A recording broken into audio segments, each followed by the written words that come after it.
మద్యం వ్యవహారంలో retired IAS Dhanunjaya Reddy, Krishnamohan రెడ్డిలకు ముందస్తు బెయిల్ ఇవ్వలేమని చెబుతూ వారి పిటిషన్లను కొట్టివేసింది. పిటిషనర్లపై థర్డ్ డిగ్రీ ప్రయోగించడానికి వీల్లేదని ఏపీసీఐడీ అధికారులను సుప్రీంకోర్టు ఆదేశించింది.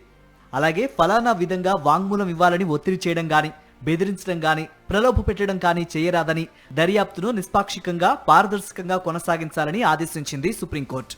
మద్యం కేసులో తమకు ముందస్తు బెయిల్ మంజూరు చేయాలని కోరుతూ రిటైర్డ్ ఐఏఎస్ ధనుంజయ రెడ్డి, కృష్ణమోహన్ రెడ్డి దాఖలు చేసిన పిటిషన్లపై శుక్రవారం జస్టిస్ పార్థివాలా ధర్మాసనం మరోసారి విచారణ జరిపింది.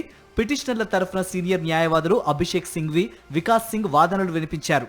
మద్యం కేసు నమోదు వెనుక రాజకీయ దురుద్దేశాలు ఉన్నాయని, ప్రభుత్వం మారగానే కేసు నమోదైందని వారు ధర్మాసనం దృష్టికి తీసుకొచ్చారు.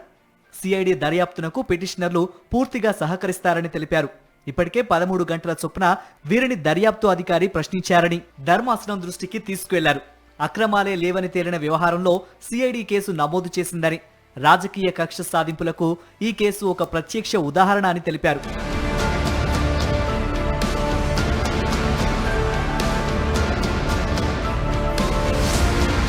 మరోవైపు రాష్ట్ర ప్రభుత్వం తరఫున సీనియర్ న్యాయవాదులు ముకుల్ రోహత్గి, సిద్ధార్థ్ లూత్రా వాదనలు వినిపిస్తూ ఇదో భారీ కుంభకోణం అన్నారు. గతంలో మద్యం కొనుగోలు చాలా పారదర్శకంగా జరిగేవని, గత ప్రభుత్వ హయాంలో దానిని పూర్తిగా మార్చేశారన్నారు. కీలక స్థానాల్లో కావలసిన వ్యక్తులను నియమించుకున్నారని తెలిపారు. ఈ సమయంలో ధర్మాసనం స్పందిస్తూ రాజకీయ దురుద్దేశాలను, ప్రాథమిక ఆధారాలను ఎలా సమతుల్యం చేస్తారని ప్రశ్నించింది.